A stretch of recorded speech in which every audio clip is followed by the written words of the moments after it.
सुप्रभात मेरे प्यारे बच्चों। आओ सीखें हिंदी की कक्षा में हमारा आज का व्यंजन है व्यंजन छ। व्यंजन छ। ये है हमारा व्यंजन छ। व्यंजन छ। व्यंजन छ। छ से छतरी। छ से छतरी। छ से छतरी। तो बच्चों चलो आओ सीखते हैं व्यंजन छ को लिखना। पेंसिल को बिंदु पर रखा और एक आधा गोला बनाया इस प्रकार से। अब इसी गोले के साथ मिलाते हुए एक और आधा गोला बनाया इस प्रकार से। इसे घुमाते हुए ऊपर ले गए और इसे ऐसे गोल घुमाकर बंद कर दिया और एक छोटी सीधी रेखा लगाई इस प्रकार से और इसके ऊपर एक शिरोरेखा बनाएंगे इस प्रकार से। ये है हमारा व्यंजन छ। कौन सा व्यंजन है बच्चों? छ। बिंदु पर पेंसिल को रखा और एक छोटा आधा गोला लगाया इस प्रकार से।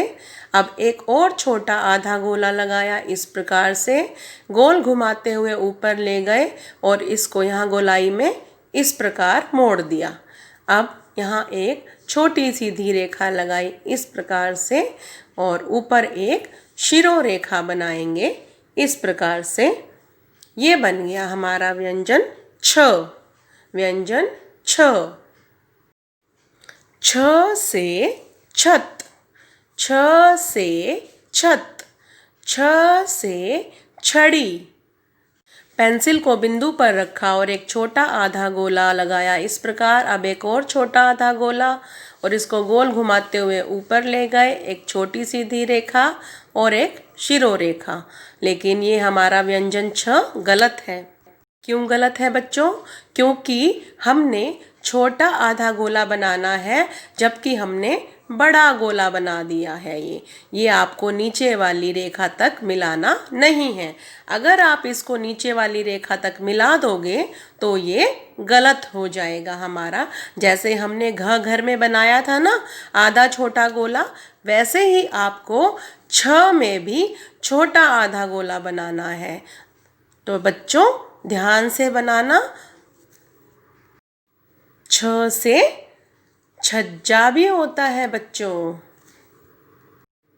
पेंसिल को बिंदु पर रखा और एक छोटा आधा गोला लगाया इस प्रकार से। अब एक और छोटा आधा गोला इस प्रकार से। इसको गोल घुमाते हुए ऊपर ले गए और बंद कर दिया। अब एक छोटी सीधी रेखा और एक शिरोरेखा लगाएंगे इस प्रकार से। ये है हमारा व्यंजन छ। तो बच्चों आपको बहुत ध्यान से देखना है कि हम आपको छ कैसे बनाना सिखा रहे हैं। और अब आपकी बारी है अपनी पुस्तिका में सुंदर सुंदर छ लिखकर हमें दिखाना है। बनाओगे ना बच्चों सुंदर सुंदर छ? बस इस बात का ध्यान रखना कि जो छोटा गोला है वो नीचे वाली लाइन तक ना मिले। तो बच्चों अब आपकी बारी है सुंदर सुंदर छ बनाने की। धन्यवाद।